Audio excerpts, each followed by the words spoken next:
Well, hello and a very warm welcome to the Andrew Eborn Show with me, Andrew Eborn. I'm joined today by a powerhouse cultural ambassador, UN advocate, PhD, author, retired correction officer, and founder of Miss CARICOM Empire that has been empowering women across continents since 2004. Welcome to the show. Thank you. Thank you so much. You look lovely, I must say. Well, you look stunning as well, as always. So, Dr. Monica, let's start at the very beginning then. You were born in Guyana in 1959. What's one childhood memory from those early days that still makes you smile or laugh out loud today? The freedom one get being in one's neighborhood because neighbors are like parents, it's like you living in a big house, the whole neighborhood. So it's awesome. I absolutely. And do you remember the very first music that you heard? Miriam Makeba. Wonderful. What was the song? Miriam Makeba. Let me see if I can remember that song.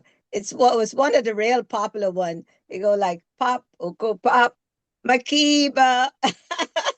Oh, we love it. It's got to be good. So you migrated to the US as a young teen. Was there a sort of fish out of water moment, a sort of an embarrassing or hilarious culture shock story that you can share with us? I got lost on a subway ride that should have taken me 10 minutes for 3.5 hours. Oh no! It was kind of a culture shock. I've never seen a subway system. I went underground. I saw all these people and I lost my way, even though I had directions. It was terrible. And who helped you in the end? Police officer. No, it's always good when you find appropriate sources who can help you in a local country. It's but it is a shock, isn't it, coming from a different land and coming to that sort of major cultural thing. How long did it take you to adapt? Quite a while. And remember, Guyana have less than 1 million people, and at that time they probably had less than 500,000. So coming into a city that have or over 1 million people, it was like, whoa, who are all these people? I know, amazing, isn't it? Well, your book, A Child of a Child, it's a story of trial, trauma, and triumph. It's such a powerful title. Tell me what Child of a Child means to you personally, and was there a moment in your early life, maybe as a young single mother, where you felt that the weight of the world was on your shoulders, and you wonder if you could just keep going? Yes, indeed. I always say that I don't know how it is in England, but in America, you have to be of a certain age in order to buy alcohol. You also have to be of a certain age to drive. There are many restrictions on age limits, and that is necessary because you have to be a certain age to have certain experience and certain knowledge to give consent to do something. So I don't know why the world, and I say the world because it's in every country worldwide, where a young girl, 11, 12, 10, under a teenager, can allow to bring another human being into the world. Yeah, it is incredible on that sort of basis, and how society's changed, if you like, to that sort of side, because people are looking at it around the world. And I always say that the best way of solving division in the world is through conversation, jaw jaw, not war war. I agree 100% because my personal experience, I was 15 when I had my child, and I didn't know what a birth certificate was. I didn't understand that. So there's so much information that a young person doesn't have. I mean, the sexual part of it is one thing, but the educational part of it is another thing, So it's a lot of stuff. Myself, my mom was only 12 when she had me. By the age of 9, I was homeless. At the age of 67 now, I have many degrees and lots of experience and a lot of, accolades under my belt, but I did it all on my own. Yeah, and that's the surprising thing. So people who are in a similar situation at the moment, what would you say to them? Yeah, it's very hard to give advice to someone in my situation because it takes a village to raise a child, and it takes a society to embrace and nurture young people, children. It takes that. So it's very difficult. Even in today, the past 2 weeks, I heard of two suicides in Guyana, where I'm from, young people and people that I know. And so it's still a matter of knowledge education, and a society has to get involved in order for us to fix this problem. It has to be a global thing from the Yeah, and top. I always make that point is that it takes a village to raise a child. And so often people are quick to blame. They'll blame the teachers or they'll blame whatever it is, the schoolmates, or they'll blame social media. But the reality is we all have a responsibility, don't we? Yes, we do. We all have a responsibility. It has to be a village situation. Everyone has to get involved. The politicians on top have to put more rigid policies in place with reward and punishment as to these acts, and society of a whole have to stop being so selfish and self-centered. We have to go back to some of the olden days when your neighbor was like family, the village, everybody knew everybody, everybody talked to each other. Today people only talk to their cell phones. Yeah, no, absolutely. So now that Child of a Child is out in the world, what has been the most surprising or maybe emotional reaction that you've received from readers? Oh my goodness. Child of a Child has brought so many conversation to the table. And the most I would say outstanding conversation is how many people feel that this has to be a global issue. There it is, Child of a Child. That it has to be a global issue.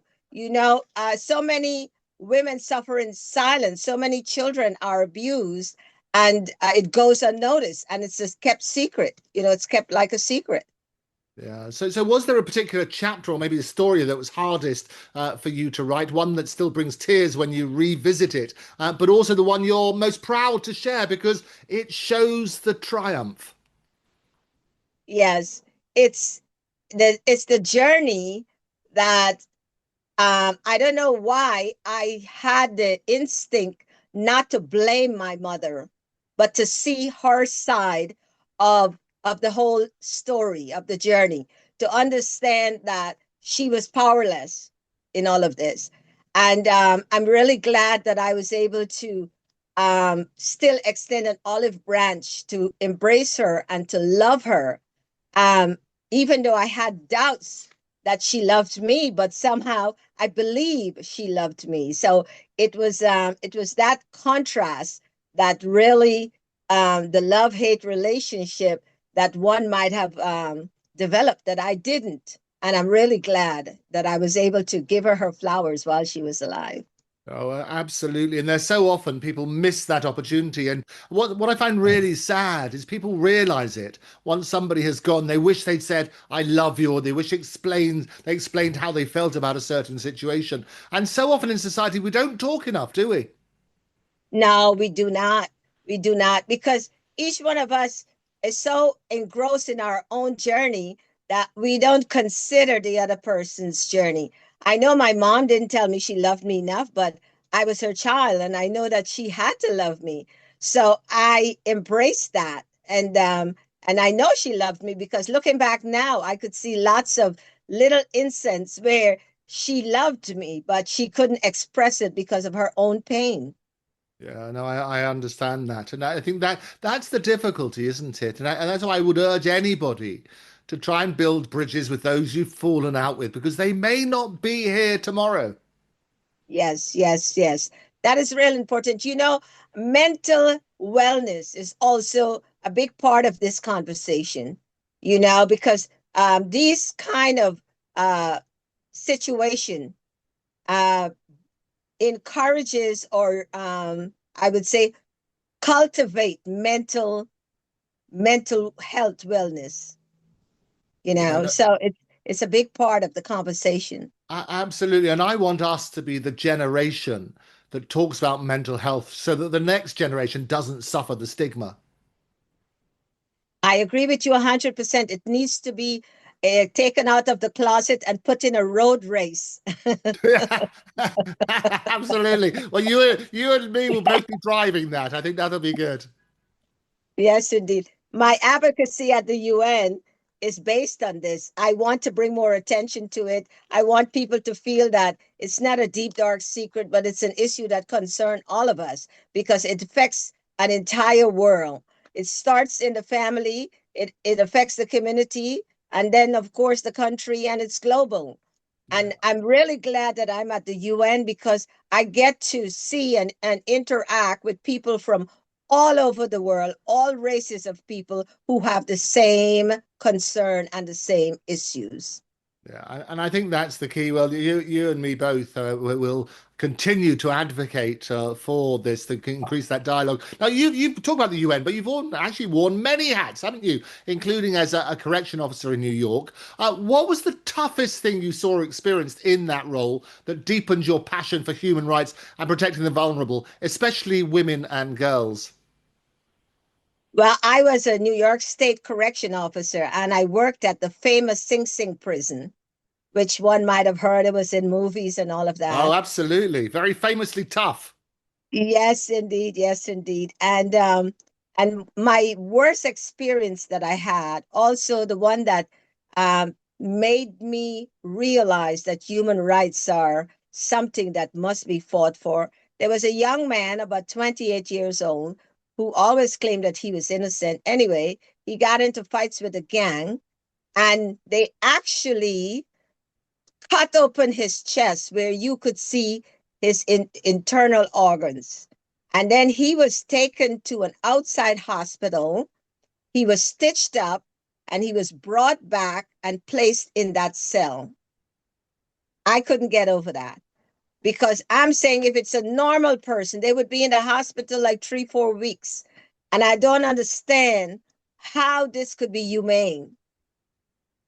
I have to say it's so important to shine a spotlight on this because even those who've done wrong in society, they must have their basic human rights dealt with, and it's twice the punishment, isn't it? You get whatever time Oh you're my serving inside, but also that time inside is the additional punishment, isn't it?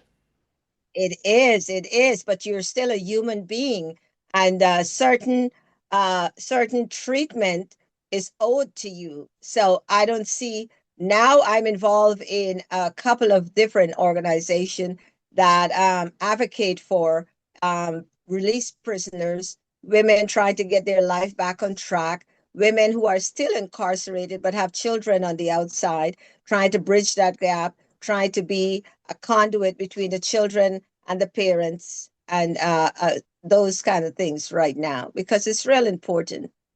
Oh, absolutely. Now, as a single mother of three, you're balancing education, law enforcement, and later building an international NGO. How did you navigate the fear, exhaustion, or moments of doubt? Was there a rock bottom moment where tears flowed and you had to dig deeper than you thought possible?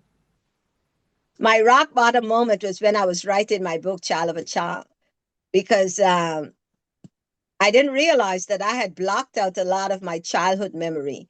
And so having to write the book, you have to reach back into your past to record certain time period. And then as I tried to do that, I realized that, oh my God, this is my life. This is what I've been through. And so I actually went into a functional depression for about 2 years. And then I had to make a decision that, yes, I want this story to be told. So I had to dive back into it and finish the book. Yeah, and it's so difficult. People say they sometimes when they're writing their autobiographies and have to, particularly tough times, going back over those tough times, it makes all those memories flood back, and the pain as well is sometimes even more intense. Yes, it is. Yes, it is. Because your brain is such a powerful tool that it only gives you what you need to function. Yeah. It keeps everything else hidden. Yeah, it's a self-preservation. The brain's an amazing thing. It does sort of try and shield people from that. Now you've spoken as well about your grandmother's values being instilled in you. Was there a piece of wisdom from her, or a funny, tough love story maybe, that became your secret weapon when life tried to knock you down? Yes. And I live by that even today. As a little girl, I was in a house with all boys. My grandmother had two girls. My mom, of course, wasn't at home, and my aunt had already left and married. So I was there with six boys in a house growing up. And I wanted to do everything that they would do. And of course, that was not possible. So I would go crying to my grandmother and complaining, and she said, "Look at you, you're a little puppet on a string," right? So I said, "No, no, I'm not a puppet. I'm not a puppet. What do you mean?" And she would say, "Why are you crying?" I said, "Because this did this and this one did that." She said, "Well, there you go. You're not crying because you want to cry. You cry because someone else is making you cry. So you're acting according to their whim. They're the one pulling your string." And I couldn't understand because, of course, I was a little girl. But today in my real life, I must say that that has guided me more than anything else, because I try not to react to conversation or other people's opinion. I always try to have an opinion. I always try to do my own research and have an opinion, and let it be my opinion, be it right or wrong. Let it be my opinion. And I've been labeled sometimes as being stupid, as being this, because, oh, you're talking to your enemy. I don't have enemy. I don't know what those are. Yeah. Well, I tell you what, we share so many values, and on the Andrew Eborn Show, I encourage diverse conversations. There's no point in just being in an echo chamber, speaking to people who share your views. You have to have an open mind. Talk to everybody. Talk to your enemy, because jaw is how you get peace. I always say that when the love of peace surpasses and the love of power surpasses the power of love, then that is how you get peace. You work on that sort of basis. Forget the love of power and focus on the power of love. We need that resolution, but that only comes from speaking to your enemies, doesn't it? You're absolutely right, Andrew. And one of the other things she used to say, when they stop talking about you, start worrying. No, a wise woman. Now, you also have several accolades. You won the first Miss Guyana USA Beauty pageant, and you later built this Miss CARICOM International pageant and foundation. How did you flip the script from traditional pageant stereotypes to a platform that's truly about empowerment, skill building, entrepreneurship? And you taught over 250,000 young people, helping 20,000 more start businesses. How did you do that? Well, I got to tell you, it's by sheer um, determination and luck. As a pageant contestant myself, I learned that beautiful women carry so many stigmas and are victims to society without even knowing it.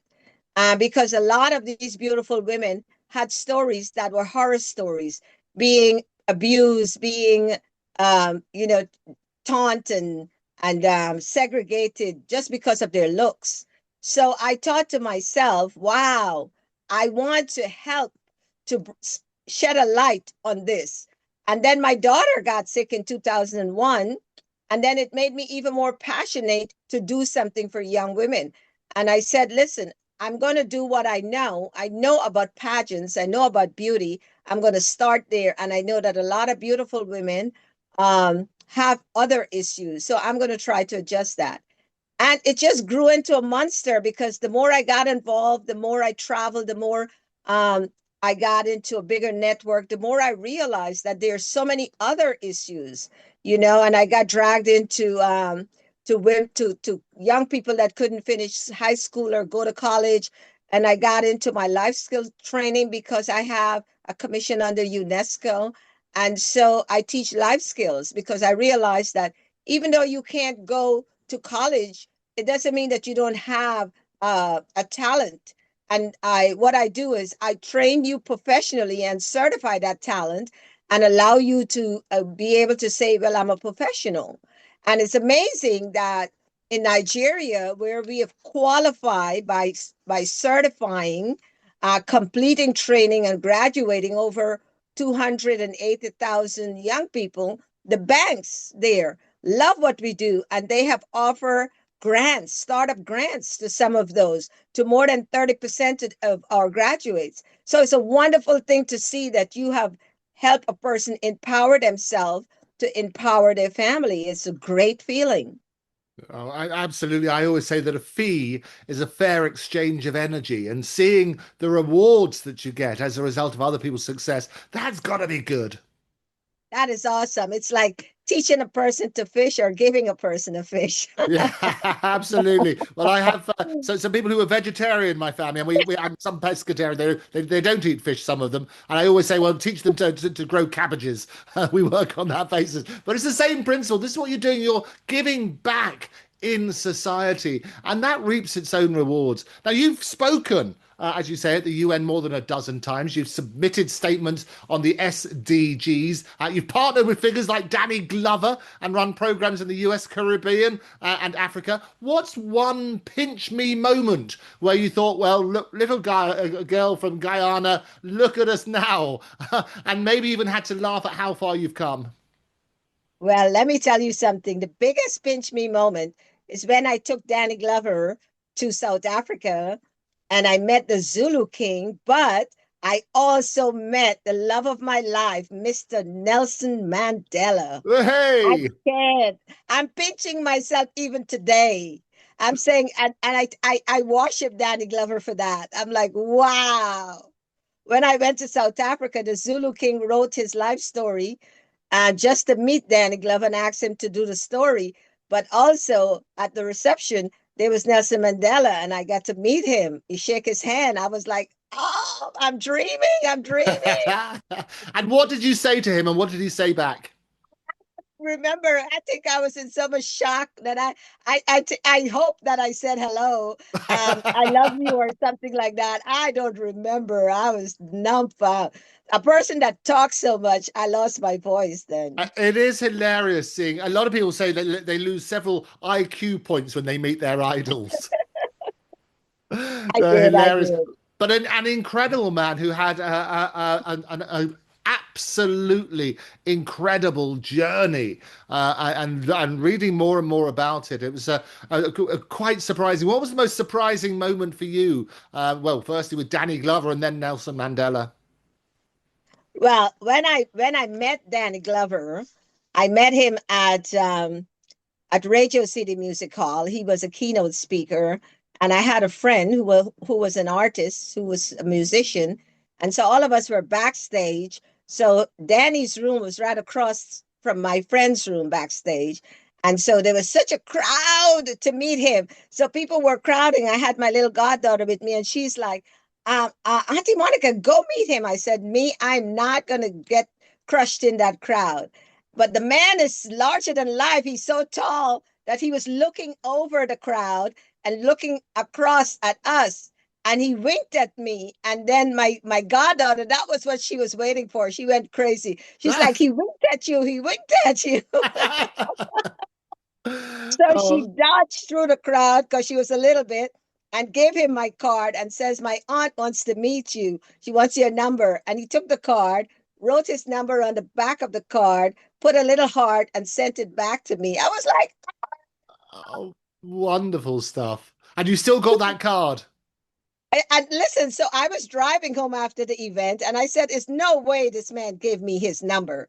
So I dialed the number on one of those big car phones that you had back then, and it says, you've reached the same exact message he has on now came on. I hung up. I was like, oh my God, oh How my God. funny. And more than that, the next morning, I'm getting my kids ready for school, and someone called me like 7 o'clock, and I'm like, who's this?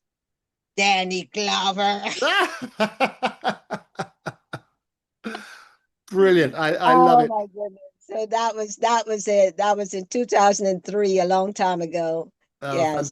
That's fantastic. And it's so good when people in the public eye can make a difference and reach out. And but so often people forget that they're human too. They've got to, if you prick me, do I not bleed? If you tickle me, do I not laugh? We all have emotions and Yes, treat people yes, with respect, yes. whoever they might be. And it pays back dividends. Now, with your work through Save Africa Children and addressing social vices like teen pregnancy, abuse, and inequality, what's a success story of a woman or girl whose life was transformed that still brings you to tears of joy today?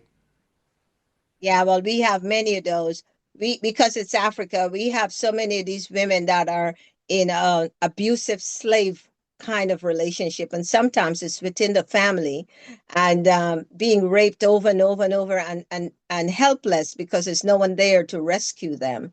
And so, having rescued quite a few of those girls and hearing their story, and then seeing that they moved on to graduate from our program, start up their own business, and become an independent person where they can actually provide for themselves and not having to be obligated and under that restriction of abuse. So there's so many that you can't just single out one. There's so many, and it's heartbreaking. It's really heartbreaking, but it's the reward when I get on a Zoom call, because at graduation I would get on a call with them and they're graduating, and to see the joy in their face and the satisfaction. And I'm saying, am I this person that they're saying did this for them, all this emotion? It's not the reality check. It's like I can't believe that it's me who has done that. No, no, amazing stuff, and long to continue that fantastic work. Now, many people have a favorite month, and you seem to light up when it comes to June. What is it about the month of June that you love so much? Well, in America, especially in New York, it's Caribbean American Heritage Month. And my organization is called Miss CARICOM. CARICOM is the Caribbean region, really. And so even though I was born in Guyana, my passion is for Caribbean women, CARICOM women. And my passion is even based on that. So I have advocated and advocated for for Caribbean women. I have advocated for them to be noticed, Caribbean people in the whole, for us to be recognized. Are you there, Andrew? Oh yeah, yeah, I'm still here. Oh, okay, okay. Yes, for them to be recognized, we want to be acknowledged. We contribute so much to the society that we're in that it's really important for us to take our space and for us to be recognized as a force, because we fuel the economy, because we send money back home, so we fuel all of the money transfer agencies. We live in the community, and we buy a lot of stuff. We do so much shopping, because not only shopping here, but shopping to ship stuff out. So we contribute largely to the economy, and we need to be recognized. I advocate with a bunch of other leaders for us to have this Caribbean American recognition during the month of June. Unfortunately, one of my biggest advocates that stood with me, Dr. Roy Hastic, who started the Caribbean American Chamber of Commerce, passed away a couple of years ago. But we stood side by side and advocate the mayor, advocate the governor, wrote letters, give statement, submit proposal, and everything else. But Governor Pataki, who also passed away, acknowledged us eventually, and I was so proud to be standing side by side with Dr. Hastic, with the governor in the middle, and getting that proclamation saying it's Caribbean American Month, June. Go enjoy yourself. You got your wish. Absolutely. Now go enjoy yourself is a great message. So looking back then, if there's something that you could whisper to the little girl all those years ago, and with that incredible rich life experience, what advice would you give her? Always believe in yourself. Never let someone else tell you you're not good enough, you're not going to make it, you're nobody, you're not beautiful enough, you're not this enough, or whatever else. Believe in yourself. Each and every one of us is a gift. We are a gift to the world and we belong here. It's our human right to exist and enjoy all the things that you should as a human being. And so the hardest thing is when we get so much attack as to you're not good enough, you're not this enough, you're not that, and you tend to believe it. But fight for your space. Don't let anyone say, oh, wait a minute, I'm going to put you to the front of the line. Take your space at the table, take your space in front, and always believe that you can do it. Even if you can't do it, believe that you can, and believing would make you try harder to let it happen. Yeah, absolutely. Dr. Monica, it's been an absolute pleasure and an honor to have you on the Andrew Eborn Show. Thank you I very have to much. sneak this in. I wrote my second book is called The Caregiver. And Very good. so And how can people find out more about that and your book? we're on Amazon. So it's the first one is A Child of a Child by Dr. Monica Sanchez, which is this one. And the second one is The Caregiver. And I talk about people like you. Ah, what do you say about people like me? That without knowing it, you are a caregiver because you allow people to come and tell their stories. And that's caring for the world to share information that is necessary. So sometimes we think that only a doctor or a nurse or somebody like that is a caregiver, but we all are caregivers. So Yeah. I speak about all of us in it. Fantastic. Well, go and buy a copy of that book. Buy two, give some to your friends. So you really do. Caring is sharing, sharing is caring. That's what they say. Dr. Monica, thank you so much for being my guest. It's a pleasure. And don't forget that I was born in Guyana. Guyana now is that rich oil country. And my book talks about some of the history, The Child of a Child. It talks about Guyana. So if you want to know about that rich oil country now and some of the things, buy the book. Great advice. Thank you very much. We'll see you next time. Thank you so much, Andrew. And thank you for having me. Yes, I'm on the Andrew Eborn Show. And if you want to get all the jits on me, subscribe, subscribe, subscribe now. It's everything about Miss Caricom. Subscribe.